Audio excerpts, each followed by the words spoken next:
Hey, thanks for joining me as we continue Savage Dragon. If you know my channel, you know I love this book, and it's just one of the funnest, most adventurous and silly and over-the-top comics I've ever read in my life. It's arguably my favorite comic book of all time. I could kind of go back and forth on what that might be, but this is definitely in the top 10 for sure. And so I wanted to do another video on it today. It's funny, I got a comment on my video that went up today, somebody asking me, why do I review Image comics? Because all I do is shit all over them. And I'm like, well, you obviously don't watch my channel, because that's not 100% true. I have several Image comics that I think are fantastic. And so I'm like, well, let's get on to Savage Dragon, because that falls under that umbrella. Certainly the best Image title from the original founders at the time, best written, most consistent, most interesting characters by far, in my opinion. Sorry, I'm trying to adjust this damn camera. I'm always trying to get it in the exact right spot for optimum recording. But Savage Dragon, so we're on issue 17. The last issue or two, a subplot. Man, you could just talk forever about the subplots that Eric Larsen puts in the Dragon, which is good, because he's always in a constant state of setting up and paying off, getting your ducks in a row for, you know, this big awesome moment that's going to come way down the line in the comic. But you start laying the seeds for that sometimes as far back as the original miniseries. So the first 3 issues, and then in the miniseries, and then he started over with the regular series #1. So, you know, we got 20 issues of Dragon basically, and he's got all kinds of stories to tell. But the story that was going on previously, the main point was that there are these little leeches, these little gross little slug things that have been like found throughout the comic periodically, where they attach themselves to the back of people's necks, and it takes over their mind and sends them into a violent rage. And when one of these leech things happens to get a hold of one of the superhuman, super-powered freaks, as they're called in the Dragon comic, somebody with real superpowers, that's a really, really bad thing. And Dragon, one of them attached themselves to him, and he's not necessarily the most powerful being in all of the Dragon comics, but he's certainly up there. He's amongst the most powerful. And he went on a rampage and smashed tons of city blocks and ended up killing several people. It was a really violent kind of thing to have happen to him, and it was not anything that he could control. But eventually characters showed up, Mace, big violent bad guy, and used his weapon, swinging it at Dragon, and the weapon just happened to hit the back of Dragon's neck and killed the leech and freed Dragon from the mind control. He comes out of his stupor, had no memory of what was going on or what he had been doing, and he sees the destruction he caused, and it's just horrifying to him. So that's where we're going to pick up. So issue 17, we will find out here, you find out in the letters column in the back, and then on the back page, that there were 2 covers for this book. So Eric says in the letters pages, at the beginning of the letters pages here, that some retailers have struggled with some of the more risque content that he's put in some of his books. So in the case of this one, he put out 2 covers because there's one page for sure and another second page, I think, that he changed. So if you got the comic book with this version that you're seeing here, it's the more risque version. I mean, the hot girls on it. And then the more tame version is this one. Now, I didn't know about any of this until it come out. And then I was kind of mad because, you know, I'm like, I want to see the uncensored version of this stuff. And I was mad that I got the censored version. It kind of pissed me off. Like, I get Eric Larsen's reasoning. You know, fine, I get it. I do. But I'm like, I don't want to get the censored version. I want to see the crazy, weird, insane, fucked up shit you want to do, Mr. Larsen. So I was kind of mad when that happened. We'll see the page when it comes up here in the book. But again, getting into secondary characters. I mean, God, secondary characters. Eric Larsen's got 1,000 characters, and many of them get very deep, intricate subplots. This character, She-Dragon, she's been introduced in the book. She's kind of, she's been interesting, but not like mind-blowing, just kind of a weird, you know, she's got green skin, blonde hair, she's strong, she's kind of talks like a ditzy valley girl kind of thing. You know, an interesting side character. But then here she is, she's watching, and now through the dialogue, you understand that as ended in the last issue, you know, Dragon had gotten over his, you know, being controlled by the leech, and he was kind of trying to wrap things up and, you know, calm everything down now that he's got his mind back. And him and his girlfriend Rapture were in his apartment getting ready to get it on while he's on the phone talking with one of his friends, finding out that she's okay in the hospital after his rampage. But then the shot pans to outside of the window. Watching Dragon and his girlfriend is oh my god, what the hell is the monster's name? Yeah, this happens to me so often where I can't think of the creature's name. You know who it is. The Fiend. Oh my god. This demon monster that's like a... Larsen never really says, but the Fiend is like almost like a ghost or a spirit, like a demon entity that possesses bodies. And the more hate that the body has, that he possesses, the more powerful the Fiend is in the physical body. And he's possessed a couple of bodies trying to find one to take out the dragon, but no one has enough hate. But the Fiend found the mother of Debbie, the blonde girl that got the dragon was dating for half a minute at the beginning of the original Dragon miniseries, and she got shot dead in his apartment. And so Debbie's mom blames the dragon. It's his fault to her, you know, to her mind. And so she hates the dragon. And so now she teams up with the Fiend.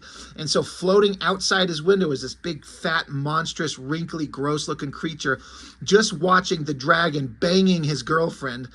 And, you know, she's just beyond filled with rage. Like, your time's coming. You're going to die. I'm going to get you. My hate grows. It's soon. Soon this will be all done and you'll be dead. All that is to say that at that exact moment, while that's going on in the last issue, at the exact same moment, She-Dragon is observing that going on outside from across the rooftop of the building next to Dragon's apartment. So she's sitting there watching, and then you find out through the dialogue that She-Dragon, I don't understand. I think she was introduced and featured more prominently in some different Erik Larsen books. She's got like multiple personalities, and these personalities will come out through her own mouth in different voices. And so she's sitting there just watching. She's like, huh, would you look at that? That thing has been like hovering outside his window for an awfully long time. And then she turns and looks at us. She's like, I wonder what it's... Oh, hi. Haven't seen you in a while. You're probably wondering what I'm doing here outside the dragon's apartment. It's not like I'm stalking him or anything. And then she stops. What are you looking at? Oh, and so she's got her ass in the air, put in a sexy pose. She's like, nice, huh? I like to keep in shape. I wasn't just given a perfect body. I had to, like, maintain it after it was given to me. So that's kind of a funny little twist there. But she's like, but I've been keeping an eye on the dragon's place, and this creature keeps hovering there. It's so weird. She's like, I don't know if I should tell him or not, because you might think I'm kind of psycho for following him around and spying on him. What should I do? So it's like, who is she talking to? Because, again, at the moment, we don't know what's going on with her. So then you flip it over, and then you see in the word balloons, there's several different kind of styles of like the balloons, kind of a wavy one, a double bubble, a wavy one with different colors on the inside. These are all like her different personalities coming out of her, and it's just only her talking. So it's all these different personalities discussing about what they should do. Like, she likes the dragon, they're friends, I don't know what this creature is. They keep mentioning this character, Johnny Redbeard, who's supposed to be some kind of like parody gag for John Byrne, because Erik Larsen and John Byrne didn't get along very well. So there's some kind of parody there with Johnny Redbeard and the Next Men. It's supposed to be a play on the word Next Men, John Byrne's comic. I don't know what exactly was going on. But there's just a lot of back and forth between these personalities inside her talking about what should we do. Anyway, they're like, you know, if we try to go tell the dragon, we could get in trouble. But if we keep hanging around here, this floating monster creature that's sitting here, it might notice us. And if notice it, we could get in a fight. That might be cool.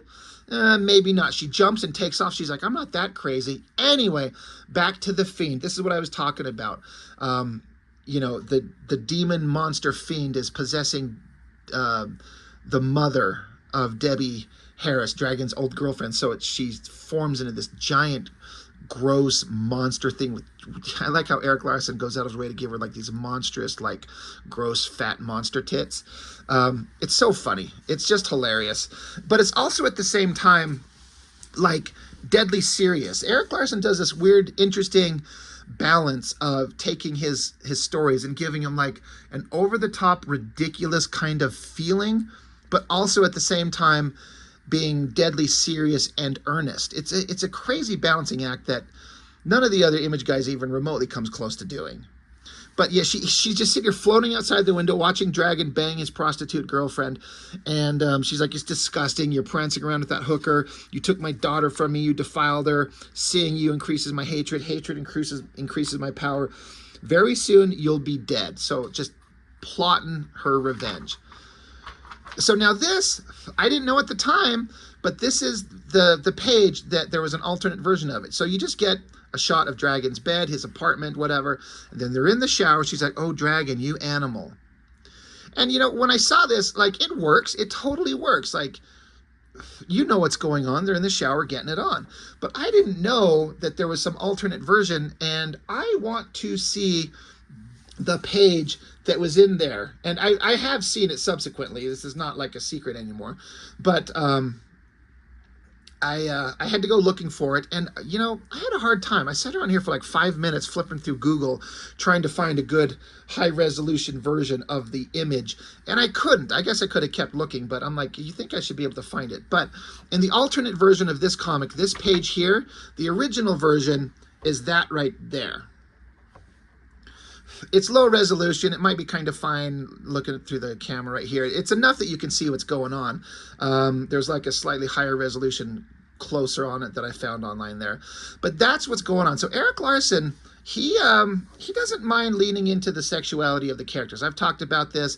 Some people got real problems with his current books because he will on occasion have extremely graphic, explicit sexual stuff going on in the Dragon these days, especially. He's been doing it for several years. I'd say the last almost decade. He's really increased the, like, he's not bothering trying to hide anything. He'll show it. And I actually think that's kind of fun, because why not? Kids aren't reading his books. He's got such kind of a small readership at this point, and I hate to say that, you know, but it's just like he talks about it. The Dragon isn't a huge seller anymore. But he's got his kind of built-in audience, and he's just like, you know what, I'm going to just make the comic I want. And honestly, I get it. I respect it. I like it. And I like that he's like, we're just going to lean into the sexuality of the superheroes. They're in the shower. He's got his hands all groping her, and, you know, kind of fun. I kind of dig it. I don't kind of dig it. I really dig it. And I like that shot a billion times more than I like just the shot of the bedroom. So, you know, it's one of those things when I found out that there was an alternate version, I was kind of mad. And I think the other page that was an alternate is like, you can see how this shot of her is silhouetted in, and it looks like the bar of the panel is probably, I'm guessing probably going across her nipples, so you couldn't see them there.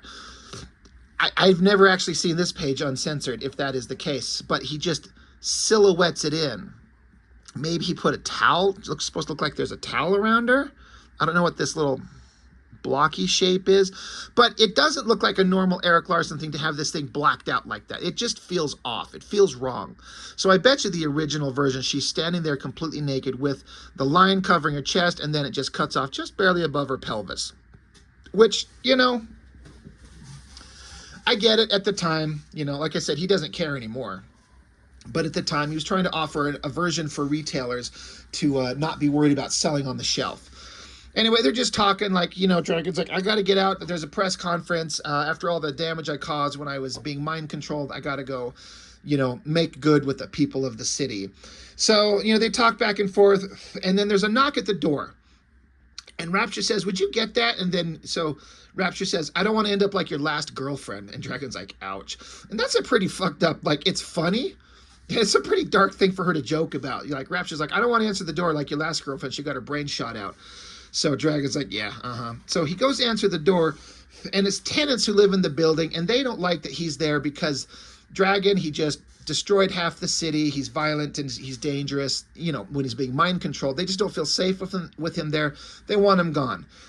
And so, you know, he's trying to explain to him what happened. They don't want to hear it. So then Rapture just kind of peeks up behind the door and just kind of tells them to all get lost. But she's standing there completely undressed because she's got no modesty. She doesn't care. So Dragon just slams the door. He's like, "You're ridiculous." She's like, "I know." Another subplot going on. You have Overlord. There's a whole subplot going on with the character called Cyberface. He was like a second in command of Overlord and all the supervillain bad guys of the city. And he was going to, he got arrested, busted by the cops, and he was going to testify against Overlord to get him removed out of power as part of a plea deal. But Cyberface, he got poisoned and was going to be dead. But, you know, Overlord saying to this character, like, you're supposed to find him because Project Born Again, the Rob Liefeld characters like Bloodstrike, he's got a program where they can revive dead bodies, and they did that. Cyberface was going to turn testimony, you know, turn evidence on Overlord, but then he was poisoned in his cell.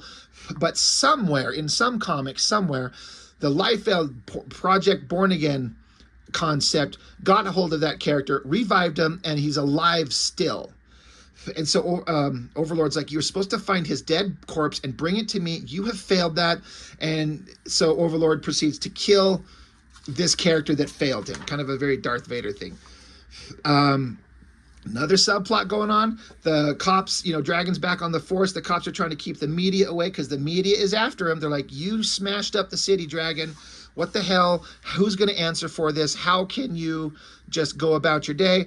And then we've already been introduced to this character very quickly, very briefly, a guy named R. Richard Richards. It's supposed to be a play on J. Jonah Jameson. Eric Larsen wanted to kind of take that basic concept of Spider-Man and J. Jonah Jameson, who just hates Spider-Man, and he spent decade after decade after decade in the comics just trying to take down Spider-Man.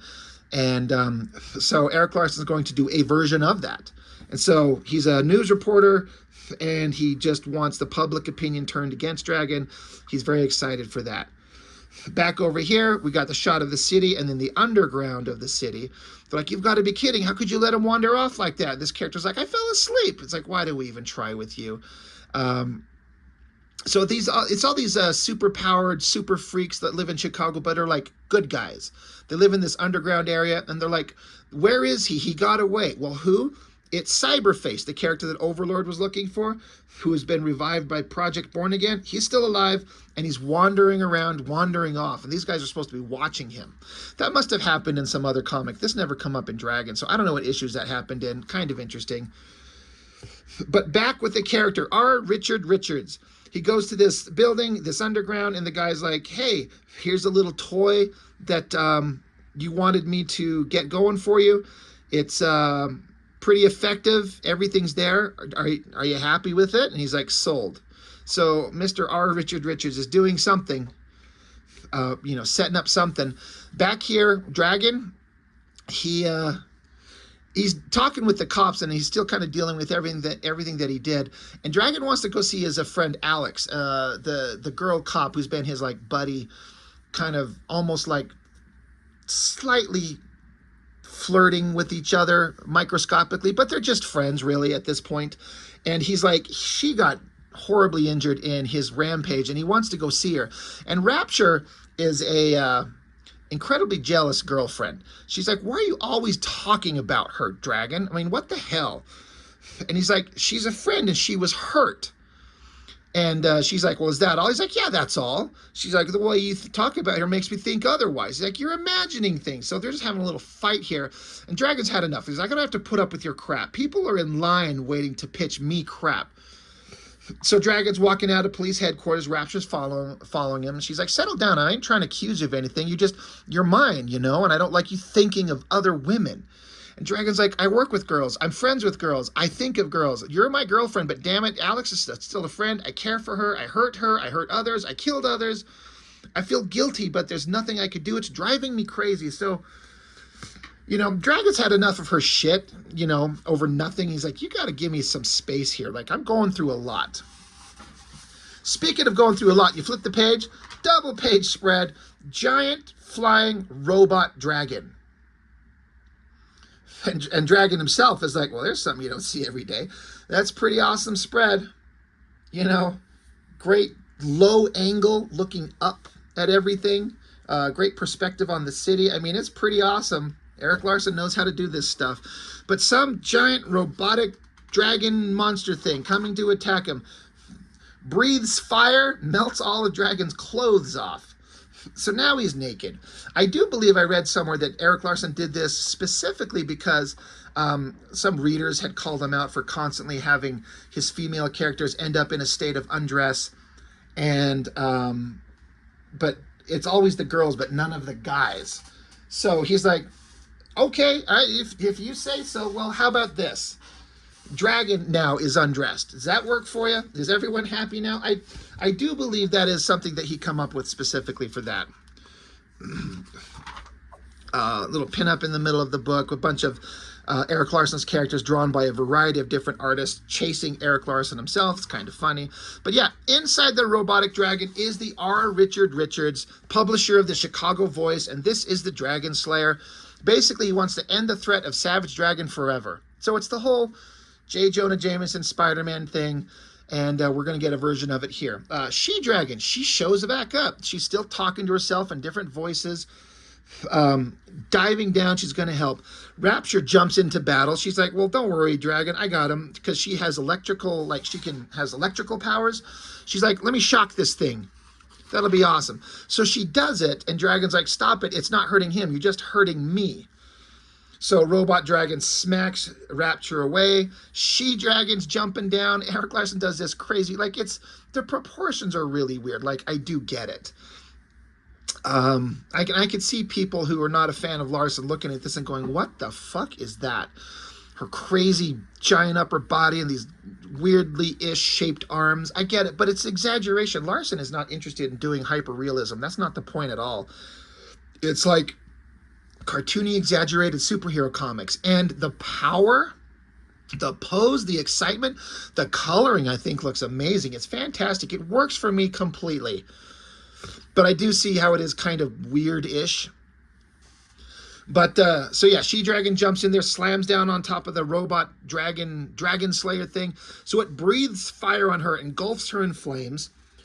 So Dragon himself has now had enough. So he gets up and he starts beating the shit out of the robot thing. Big shot of the dragon, smashing it, just pummels. And then the Dragon Slayer, the robotic thing, is down and out. So it didn't take any time. Dragon put it down like instantly. And they're like, okay, well, that's that. And then She-Dragon, all her beautiful blonde hair, when she got hit with flames, she's bald. It burned her hair off. And she's like, oh my God, my hair. And regular Dragon, he's like, yeah, you look good. That's awesome.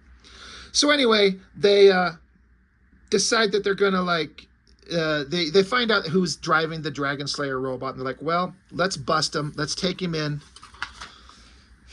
Meanwhile, back with Alex, the character, the female friend that Dragon's really good friends with, she's still in the hospital. And this guy she's been kind of dating, he's then been there by her side. And he's mad that the dragon hurt her. And she's unconscious, and he's just wishing that she would talk to him. But eventually, she kind of comes to, and the first thing she says is, Dragon, is that you? So her boyfriend's just head in his hands. He's sad. Anyway, Dragon finds out that he goes to bust R. Richard Richards. Because, at first I thought that he was inside the machine, but he's just controlling it remotely. But he basically called out his own name. So Dragon shows up like, yeah, you know what? I'm here to bust you. You sent that thing after me. It's a public menace, so we're taking your ass to jail. Have fun. So basically, Erik Larsen wanted to have that whole concept, like the Spider-Man kind of thing that he's doing here, and just get it wrapped up. It's not going to drag on for decades. It's done. It's over. The guy tried. Dragon busted him. He's off to jail. The end. So Dragon goes back to his apartment. There's still a bunch of the tenants here that don't want him there. They've been yelling at him. He's like, I've had enough of this. He goes inside his apartment, and there's a voice that says, I've been expecting you. And he's just this red lighting, like, oh my God, who is it? We could pretty much assume. We know who it is. So that is the end of issue 17. You know what? We're just going to jump right into issue 18, because why the hell not? There's the Fiend possessing the body of Debbie's mom. It's funny how Erik Larsen likes to take this female figure and make her hypersexualized with the giant tits barely covering her. The colorist is going to put in some little colored nipples on it, but give her this monster face. So it's kind of like sexy and gross and freaky at the same time. I like how she's sitting there just holding the dragon's severed bloody head. Pretty awesome. So you get a recap of the concept of everything that happened with Dragon and Debbie, the young girl who got shot. And these are panels taken straight from the original miniseries, just recapping how he met her, he tried to just stay friends, but she got kicked out of her apartment by her mom, so she kind of comes to the dragon, who she gotten to know a little bit. They come inside, and they end up staying the night together, but the next morning, she gets shot dead, and Debbie's mom blames the dragon for it, and so now the Debbie Harris, Mrs. Harris, has met the Fiend, and there we are.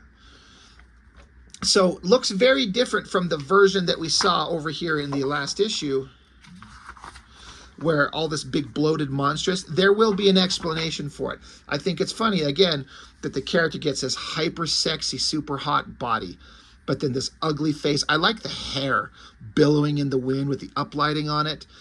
Really creepy, really awesome. Great double page spread. Just like the big city shot in the background, the bright colors on the character. It's almost like this Fiend character is the light source itself. Like the being is emanating the light in the scene. It's really interesting. I really like it. But Dragon's like, well, I don't think I'm going to get my deposit back. She's like, you murdered my daughter. You took her from me. So you seduced her. You defiled her. You let her die. You're going to pay. Another awesome splash page. She's just floating in the air. Seeing you increases my hatred. Hatred increases my power. I've never been more powerful. And so Dragon tries to explain to her, he's like, look, he knows who this is. He knows that this is the mother possessed of that demon. He's like, look, can we talk? I didn't kill your daughter. That other guy, you sent a guy to my apartment to kill me. And he just shot the first person that opened the door. And it just happened to be your daughter. You sent the killer. He's like, I feel bad. I'm going to have to live with it for the rest of my life that I didn't answer the door. I should have. I've got tons of superpowered beings out there after me. It's a mistake on my part that I let her answer the door. I have to live with it. But you need to be responsible for your end of it. You sent the killer. You've got a part in this. And she's like, no, you're trying to shift blame. You're trying to shift the burden onto me. You did this. I hate you. You're going to pay. So bam, just shoves her clawed hand right through his guts. Dragon's just look of shock. The creature balls up its fist tight and then floats out of the building, dragging the dragon's body. Back with Overlord. Eric Larsen's is sowing the seeds of dissent amongst all the superpowered beings. He's sitting there like clearly these other beings have, these other superpowered beings here have tried to challenge him. He's like, you guys are out of your mind. I've had this power for years. The vicious circle is something I built up. How dare you think to try and take it from me?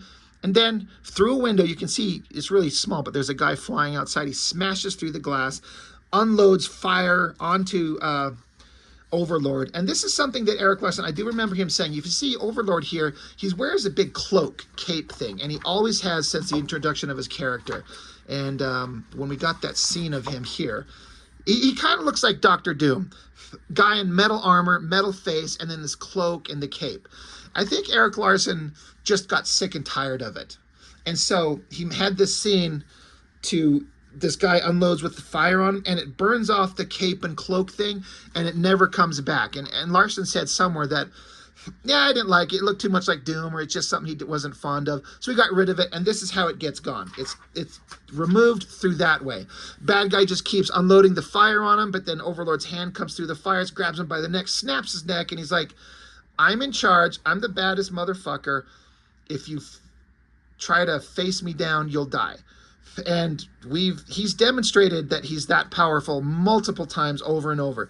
That shot looks great. I have to admit, I didn't mind the cape and hood on him, but just eliminating it and putting him in this awesome armor outfit, that looks pretty good. Back with the Fiend, Dragon, I keep saying that, Dragon the Dragon, flying through the city, and then to get to like a graveyard, and she drops his body onto the ground. Dragon lands on his head. So Dragon's like, God, you really know how to hurt a guy. She's like, shut up, just shut the hell up. So Dragon says, like, look, Mrs. Harris, your daughter loved me. I took her in when you threw her out. Was I so wrong? What would you have done? And she doesn't want to hear it. You let her die. So, and now she's dead and you're going to pay. I love this shot, the cool shot on the face and the hands coming forward. Very powerful and cinematic with the hands. Cyberface.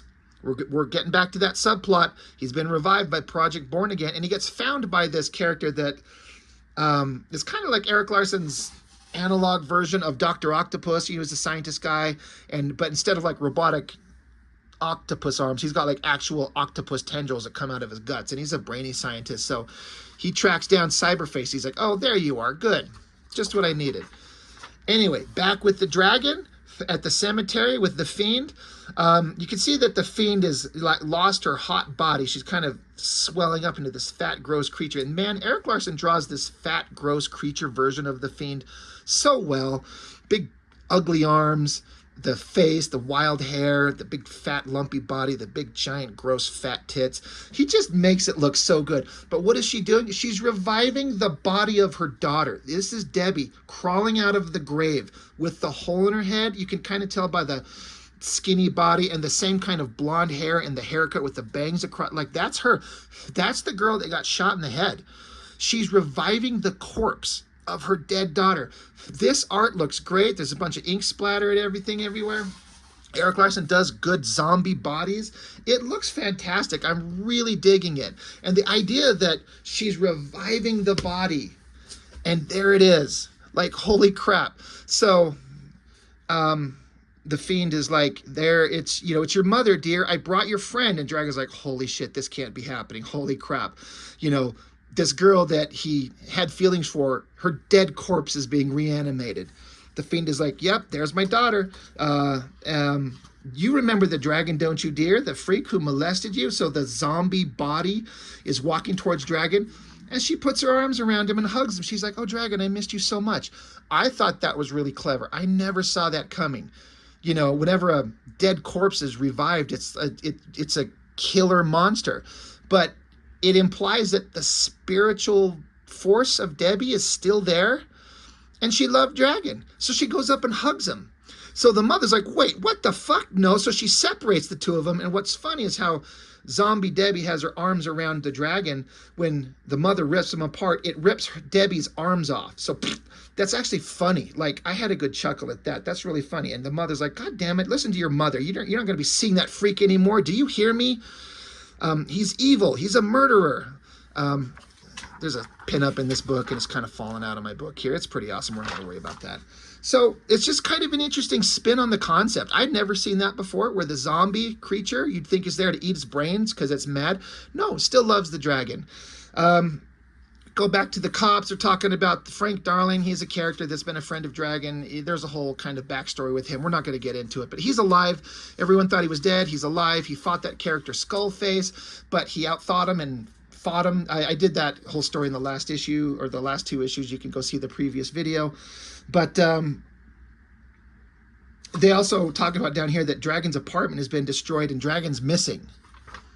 Back with the dragon. So the Fiend is pissed off that Debbie doesn't hate him. So she's like, you know what? Oh, how about I reanimate a bunch of dead bodies from the people that died in your just recent rampage.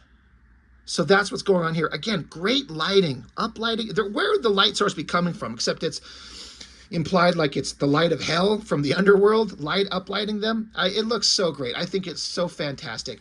Meanwhile, zombie Debbie is sitting here looking at her fat, gross monster fiend mother, and she's like, Mom, what happened to you? And she says, it's difficult to maintain my figure when I use all this power. So I like how Eric Larsen addresses that.